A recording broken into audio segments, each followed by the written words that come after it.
This is Smud, And this is Yuli. and we are going to be doing a movie review. That's right. Today we're going to be reviewing Paragon Lost. Ooh, yes, this is our first episode of Smud Boy Smash, so I hope you enjoy.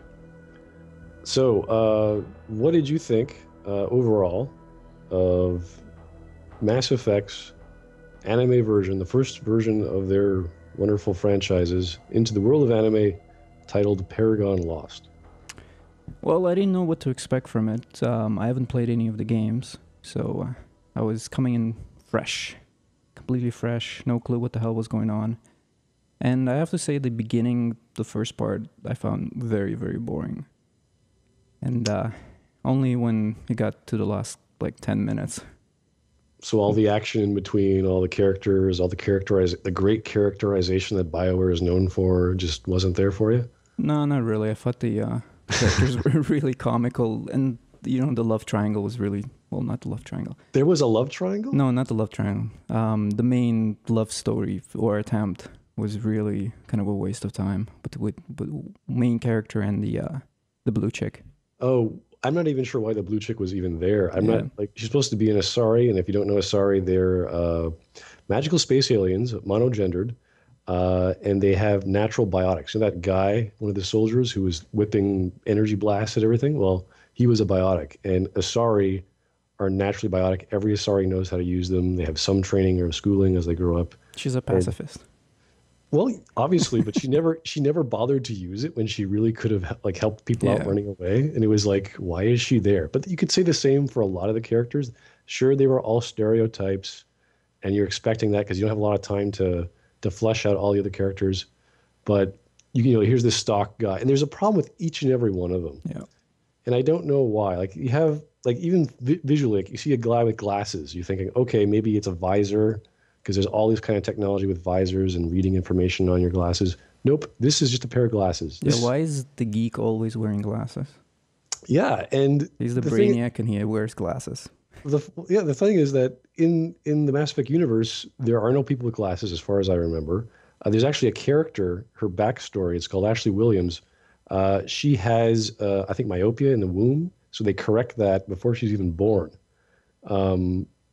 This is not even today, if you were in the military, they will correct your vision for you unless you want to join the Air Force or something.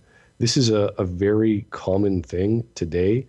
And to see a guy with glasses in the military in the future is just so out of place. I don't know what they were going with and why.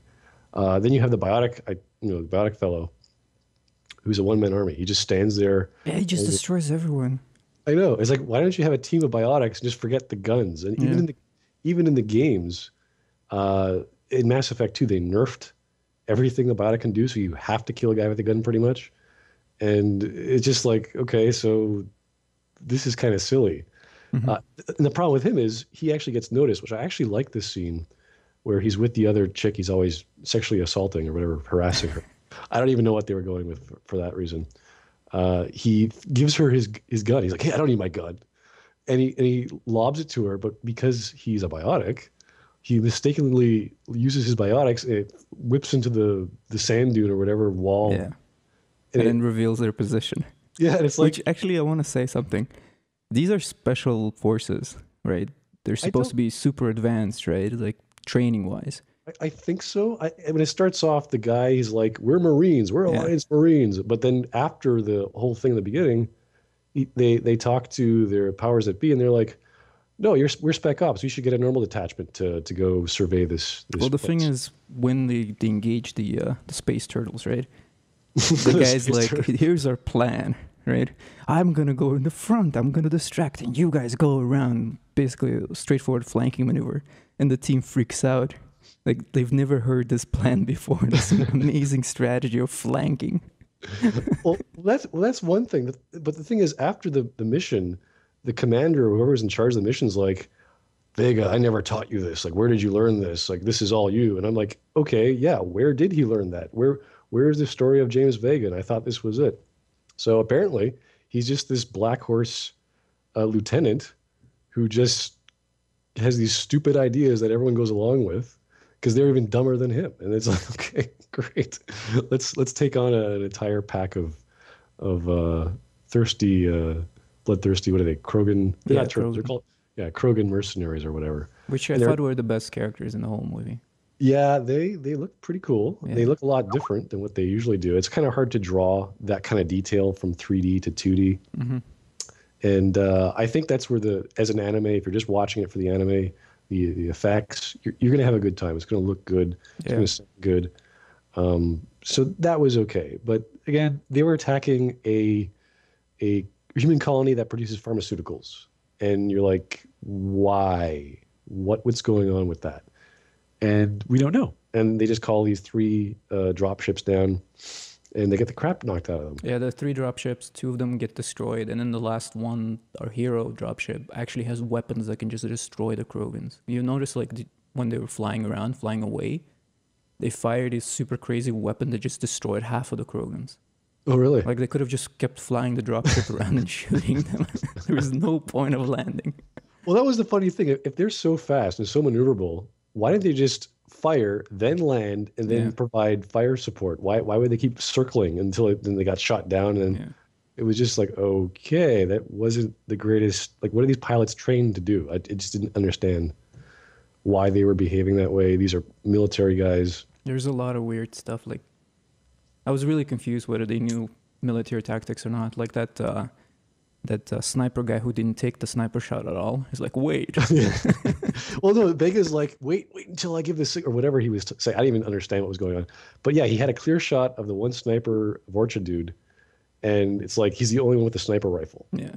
And then someone else picks up his sniper rifle and starts using it. It's like, if you take out the guy with the sniper rifle, good chance that you're not going to get shot from that distance, Vega. Just a good idea. Yeah. Or get discovered. Yeah, and well, until the crazy biotic guy starts. It was just so funny how they're freaking out that they can't take him on, and then the two guys, the bionic guy and the chick, and Vega just destroy everyone. Like, just the chick with two guns jumps off a cliff and starts killing everyone. Yeah, that's great. How I don't even know what her specialty is, but she just seems like a girl with an assault rifle and a heavy pistol, standing in the middle of a sand dune, trying to target two people at the same. It's like what military would train someone to do this? Like it would not happen. Yeah. And I think the only character I really liked was the glasses dude. I was expecting the sniper guy to be the bad dude, like to reveal. Like it seemed kind of obvious because he was always in the back, being protective, always never going with the team. I thought, you know what? If you're going to have that stereotype, it may as well be the sniper guy. But it turns out to be this random dude with a Hawaiian T-shirt with a baseball cap and sunglasses and a wristwatch, and he's a traitor. What is he? I can't remember. Cerberus agent. He's a Cerberus agent. As soon as I saw him, I was like, okay, it's either him or it's going to be the sniper who's going to be the undercover guy who's going to be screwing them over. And it turned out to be the most out of place, obvious dude. Are we gonna talk about the whole collector thing and the cure? Well, I guess Because didn't that even- was just so retarded. I didn't even know there was a cure in this story. I thought if you play Mass Effect 2, Mordin, one of the scientist guys, he creates a countermeasure which prevents these seeker swarms, these little bugs that freeze you, from making you frozen. But it doesn't stop them from doing it. It just sort of like they just avoid you. It's like kind of like bug repellents. Mhm. But here we have a cure. Yeah. It's That like, that got discovered within minutes of And they them entering synthesized- a secret underground location. Which, Yeah. by the way, have you noticed that when the collectors attacked, that security place was completely closed in, and one guy with a rocket launcher, a civilian, was able to just destroy it. Oh yeah, Like the the most useless security system ever. One guy with like a random rocket launcher, I guess they're just lying around on the colony, fires 3 shots and it gets blown up. But I don't know what they were trying to go with, why this colony was there. We knew it was a pharmacy production facility, and now it's this secret base, and there's stuff underneath, and I don't know why. What was going on? There was a whole talk about, oh, we can't let you in because whatever, the Alliance won't let you. It's like, okay. Yeah, by the way, so in the beginning, the special forces come in, they save the day, and then they're stuck on this planet for no reason. Well, they assigned them to the planet for we don't know why. Yeah.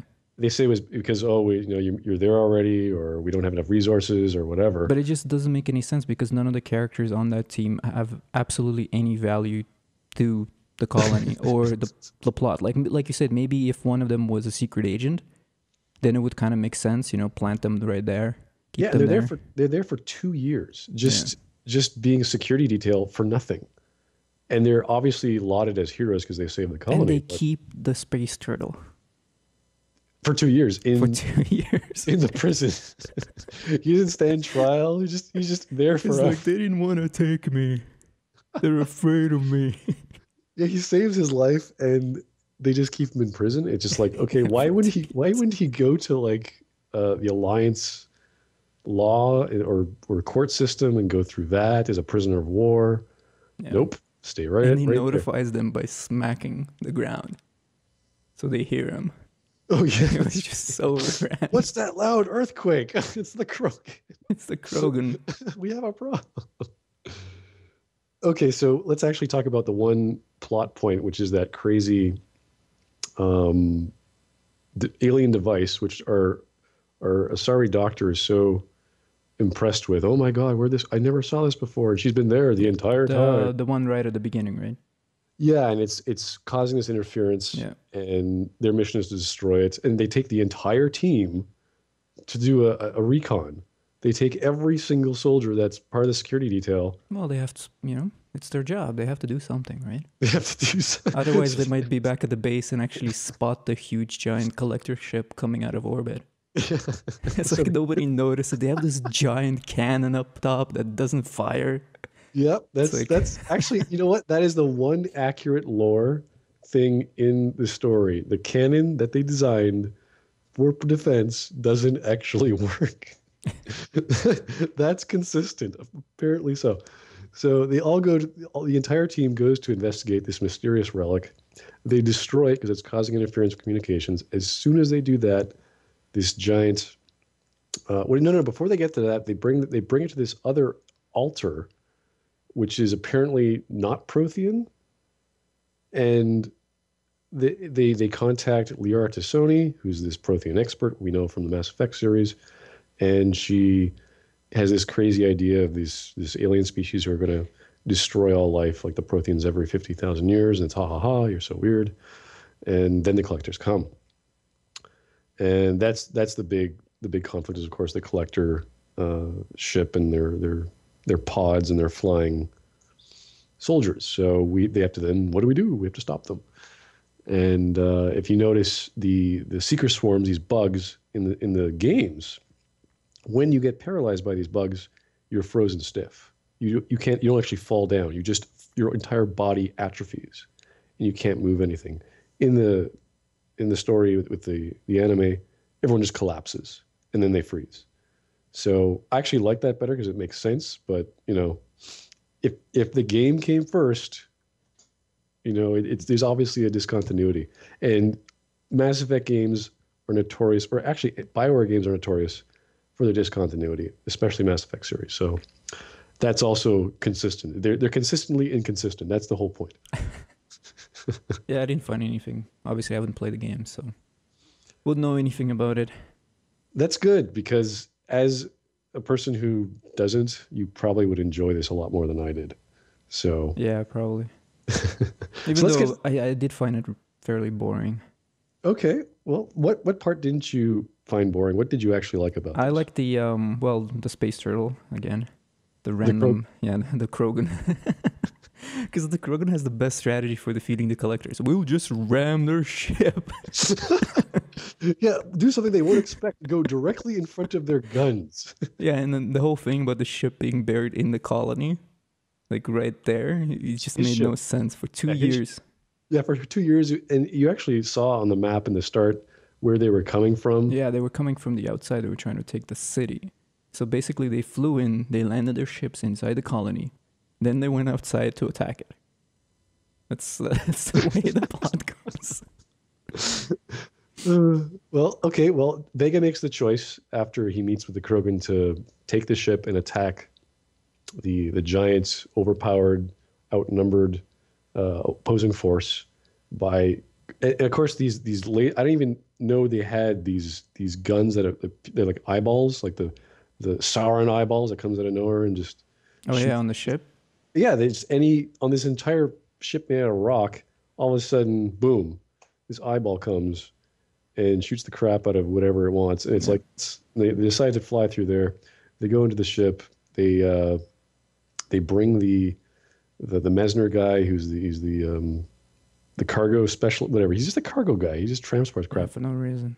and he ends up shooting the Krogan in the head because because he's working with not only Cerberus but the collectors as well. Yeah, they have some sort of secret agenda, secret or agreement of some sort. Yeah, and I don't know why he would shoot the guy who's helping him get in because he doesn't want them destroyed. It's like, what are the chances of these guys actually accomplishing that task? Yeah, there was absolutely no point of killing the Krogan And because and he was just flying the ship into yeah, and the this is what I collector also ship. don't get. If he's working for both sides and he's trying to disguise himself, and then when he finally gets onto the ship, he's like, "Oh, well, I have all your data. You know, you can't kill me. I'll send it to the Alliance." It's like you're working for Cerberus.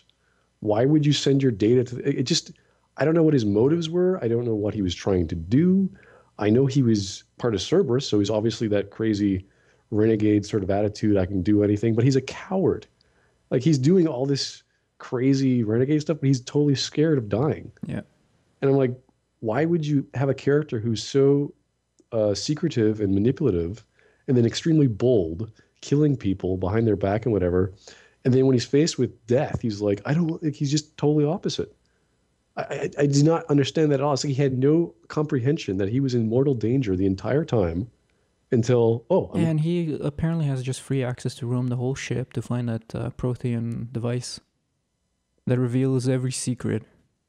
oh yeah, It's like, and he needs the blue chick. and he's standing around with the giants, the extremely massively tall humanoid style Yeah, for no reason. Like, collector, and he's right next to them, and they're talking and blah blah blah. And I need to figure out what's going on. And he has that crazy wristband because if he had an Omni tool, you can't pick up an Omni tool because it's a haptic. It's built into the guy's arm. So either the chick would have to be stuck with that plot device, torn off guy's arm, or which would have been awesome. which would have been awesome, yeah. Or you had to copy the data to her Omni tool, Hmm. and then if you're copying data, then you could just copy the data when she's stuck in space. Vega would have gone and saved the 70 or so odd colonists who are only still alive. Spoiler. Yeah, yeah. And, That and why was it only the 70 people? Why didn't they wake up every single person? was probably on that ship from all their collecting. Yeah, why didn't they get like thousands? Yeah, he should have just saved the whole ship. Landed the collector ship.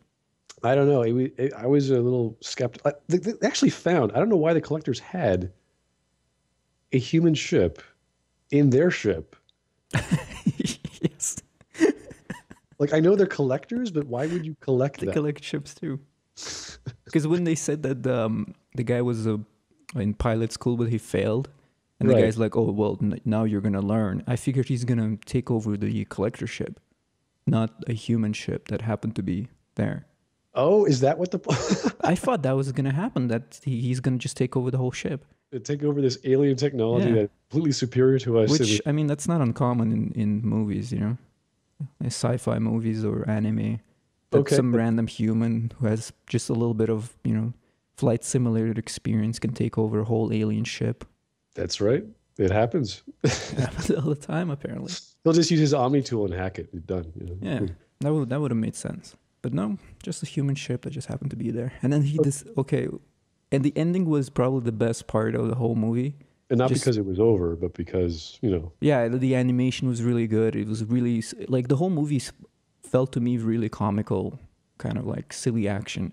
But then the end was completely, psychotic. really. Yeah, because the guy went crazy.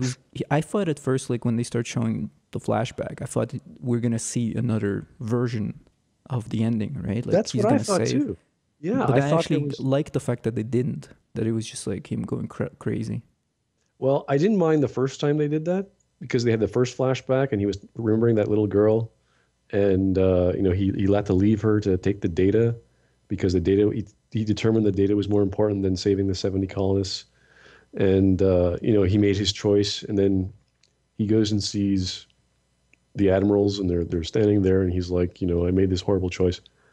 And how's that relation gonna end happily ever after? The blue chick hates him for saving her. She was weird. I didn't even know why she was there, but if they're gonna have drama, they're gonna have a crying blue chick all the time and a damsel in distress. Yeah. Well, why not, right? So she's there. There's one guy left from his squad. Who's happy? Who's like excited that Vega got the award and everything. Right. It's like, good job. We killed so many people and you saved one blue vagina. And then they go back to the planet. Yeah. It's like, why? Like, he just got new mission orders and he's back at the planet. And I'm like, what? That was his mission, to go back? Like, he came all this way to the Citadel for I don't know why he's at the Citadel, because that's not the head of the Alliance military. So he goes back to the Citadel, talks to these guys. They send him on a new mission. It's the N7 program thing, or to submit him to that. And he goes back to the planet. And then they draw out that whole choice thing again. And it's like, okay, we get it. We know it's a big deal. And they foreshadowed it right at the start of the movie when he's like, because Vega has this, crush on Shepard and how he made a decision or something and saved both or something like that. Well, he's a bloody Boy Scout with his, I don't know, that badge on his chest. Normandy was like, what does Vega have to do with the Normandy? Like, nothing. He's just a fanboy, pretty much, loving Shepard and the Normandy and what they did at the battles. What would I do if I had the same decision? I know, and I think one time he comments, if Shepard were here, he would learn to save everyone. Yeah, he would save everyone. And I was like, which he could. Okay. Because, like, the blue chick, when she was... Oh, by the way, like, if you don't want to be saved, don't tell the other person that you have all this secret important information that could save the whole human race and the whole galaxy. Like, don't say anything. She was just being... because if she did obviously not tell Vega that, Vega would be like, forget her chick. I can't get anywhere with her. I'm just going to go save the little girl I love so much. He would have totally just took off. And here's the thing. She has all this information in that little thing, the palm thing or whatever. The eye, whatever the agent had, right? And she tells him, oh, the collectors are the Protheans that were converted by the Reapers or whatever, right? Well, the information to retrieve, in order to retrieve that information, the Prothean thing is in the collector ship. So had they just saved that ship with all the people inside, they would have achieved the same goal. There is no need to save the blue chick. I'm still kind of concerned. How and why did the collector ship crash? I don't exactly recall. Smacked into the planet. Yeah, but why did it fall? Like, what did it do to, like, what did they destroy? Nothing. Like, was there like an engineering station they blew up? At one point they said we should, when they flew into the ship, they said, let's attack their engines or something like that. Oh, they did? But did they actually do that? I don't know. I can't remember. I know there was a giant lead battle that was just weird. Because the problem I have with the ending is Vega and that sniper dude's in the ship, right? So they're in that human ship, and they're really close by, assuming the 70 colonists who are also plummeting to their death. Yeah. Okay. So you're right there, and you're deciding to leave the ship somehow. I'm assuming blow away the same route the Sari chick left, and they're both plummeting to the planet. So yeah, how did he escape out of the collector ship with the giant human ship? They never showed it. That's the thing. If they're about to crash into the planet, you're dead. Both of them are dead. Like, that chick is gone. As soon as he hits the atmosphere, she's toast. The ship would have some time. It has to go through all the layers of the atmosphere, and the bottom part of it would melt away and explode and whatnot. But at the same time, you have to then escape that. So if you're going to go collect those 70 people, that's going to take at least a few minutes. They're going to jump on the ship and whatever. Then you have to find the way through the ship, and then blow a door out, and then all of a sudden you're going to hit an atmosphere, and you're going to go flying upwards, and it's going to cause all these problems. So, and it happens like right when they're about to smash. Mm-hmm.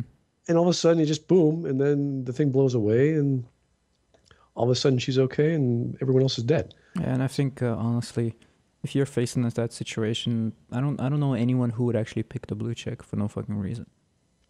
I think it has to do with the data. If you do not have the data, But she then said like the most important part that the Protheans were Reapers or something like that. They were corrupted or something.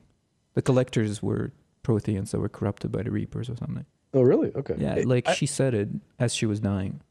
And I Oh, think okay. that was pretty much the most important part. Like who gives a shit about anything else? Well, the funny thing is, after the ship explodes, they go back to the Citadel.